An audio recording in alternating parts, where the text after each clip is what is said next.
দুপুরের রান্নার আয়োজন চলছে। কচুরলতি আর চিংড়ি মাছ রান্না করবো আজকে।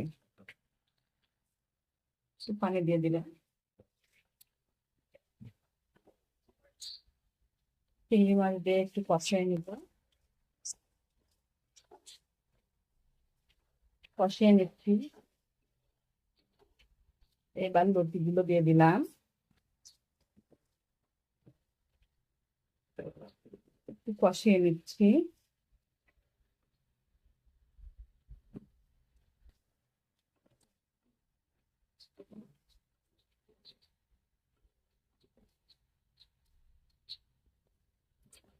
একটু ভালো করে কষাই নিই।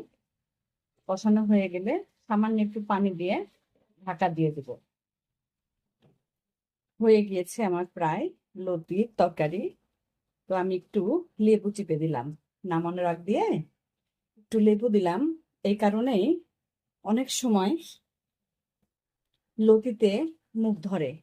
একটু লেবু দিলাম চিপে, আর মুখ ধরবে না। আসসালামু আলাইকুম, ভালো থাকবেন।